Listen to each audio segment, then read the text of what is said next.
This is the AMD R7 430 2GB. It's an Oland card, and like the other Oland cards we've been looking at, features 384 GCN1 shaders.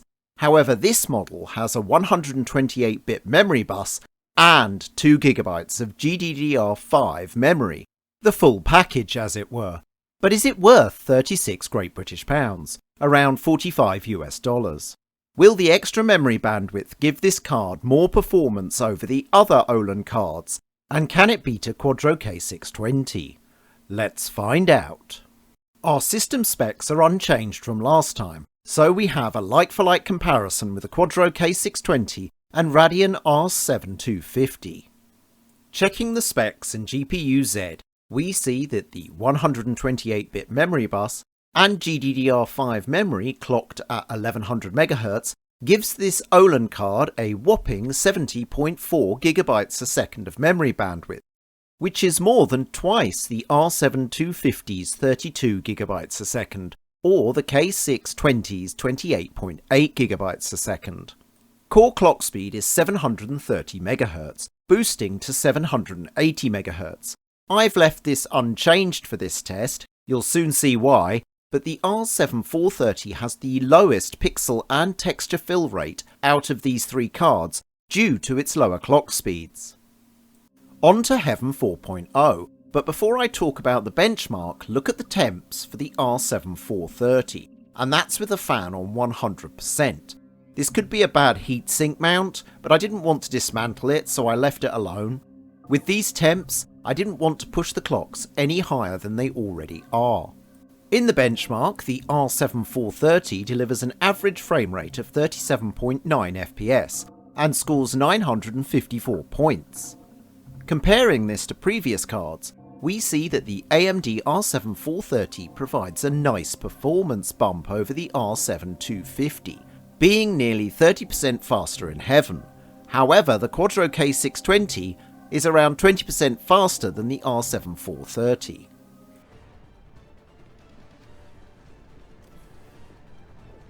While the R7 430 delivers an average frame rate of 57.2 FPS at 1080p low, it's slower than the K620's 66.2 FPS, and the R7 250 comes in last with 47.8 FPS. But it seems we have a major bottleneck elsewhere in the system, as all three cards deliver atrocious 1% and 0.1% lows. The system exceeds the minimum specifications, so I'm not sure if it's the CPU, memory or mechanical hard disk causing this poor performance. In Warframe at 1080p low, the R7 430 is the slowest card, producing an average frame rate of 38.8 FPS, compared to the R7 250's 42.1 FPS, and both are beaten by the K620 with 63 FPS. The situation is the same at the 1% lows, with the K620 delivering a fine 49.3 FPS, followed by the R7 250 at 31.6 FPS, and the R7 430 comes in last place again with 28.4 FPS. At the 0.1% lows, things change a little with the AMD cards swapping places. Clearly that additional memory bandwidth helps here, with the R7 430 delivering 14.6 FPS, and the 250 only 8.7 FPS. However, the K620 produces a far superior 46.2 FPS. For Warframe, the additional memory bandwidth of the R7 430 doesn't help, and the cheaper K620 provides a better experience. In Fortnite at 1080p low on the performance renderer with Epic View, the R7 430 produces an average frame rate of 49.8 FPS, a little slower than the K620's 56.2 FPS and the 250's 55.6 FPS. At the 1% low, the order remains the same, but the AMD cards can't manage more than 10 FPS, while the K620 delivers 26.4 FPS.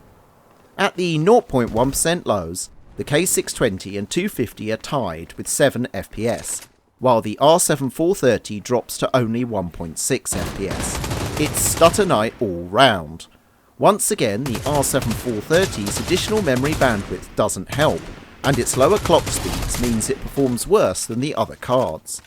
While none perform well enough for a competitive experience, the K620 is the best of the bunch. While Rocket League favours Nvidia hardware, the R7 430 actually manages a very consistent experience. While not the fastest at 1080p low, with an average frame rate of a sit-on-my-face 69.9 FPS, the best frame rate, it beats the 250's 48.1 FPS, and of course the K620 wins with 114.8 FPS. Things aren't too bad for the R7 430 at the 1% low with 28.5 FPS, compared to the K620's better 41.9 FPS, and it beats the 250 at 17.8 FPS. At the 0.1% low, the R7 430 produces the best results with a cinematic 24.1 FPS, which is much better than the K620's 4.5 FPS or the 250's 9.9 FPS. Honestly guys, any of these cards is fine for GTA 5 at 1080p normal settings. The K620 is the better card overall, but the R7 430 does fine with an average frame rate of 46.4 FPS, which is better than the 250's 42.7 FPS. At the 1% low, AMD cards are tied with around 31 FPS, while the K620 is ahead with 38.2 FPS.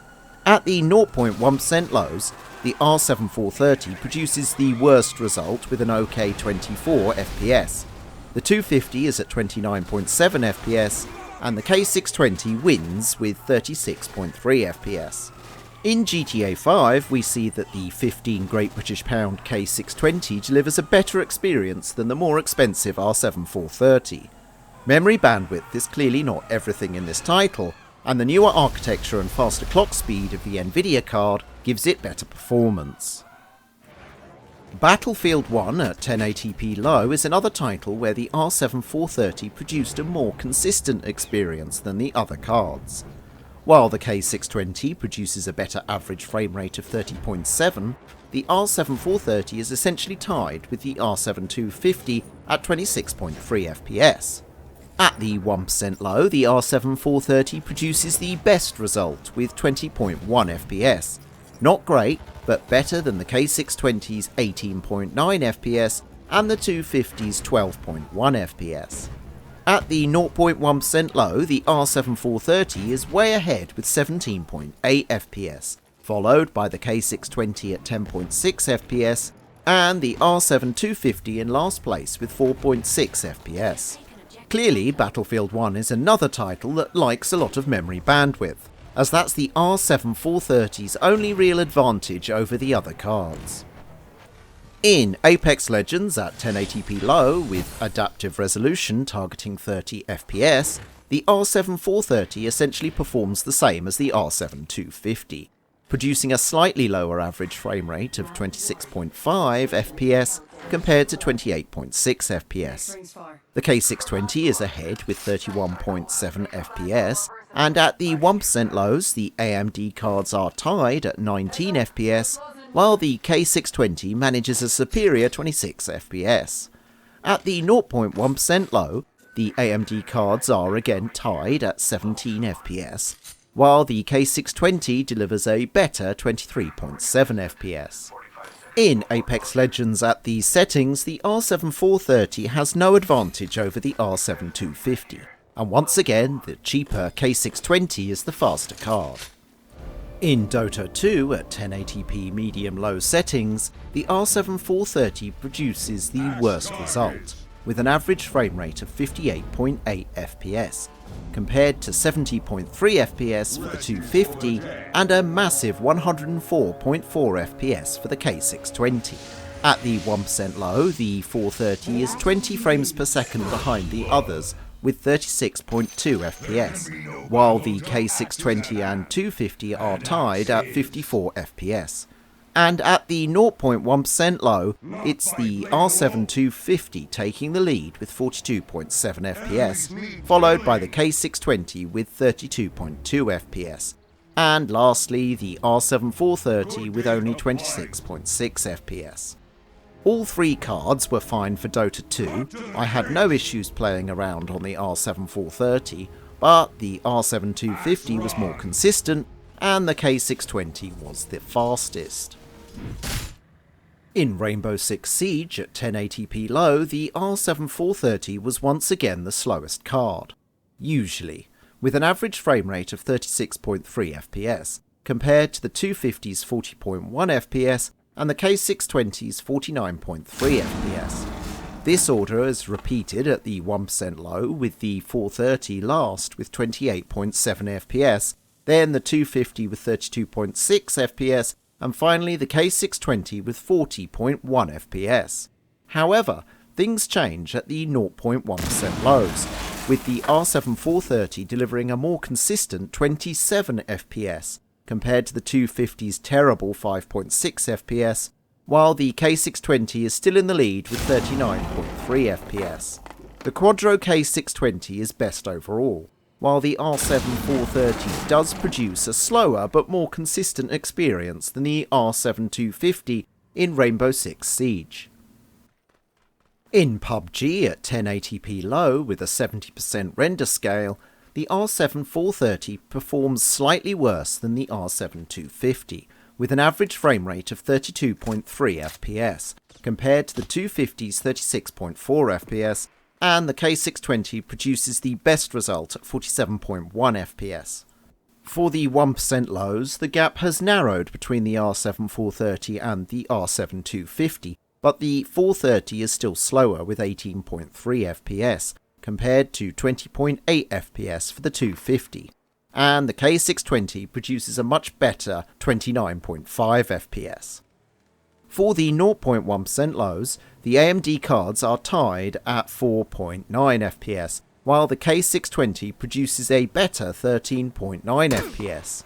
For PUBG at these settings, either AMD card will give you roughly the same experience, which isn't very good, while the K620 does rather well and would be the best pick out of these three cards. So, is the R7 430 worth $45? No, it's not.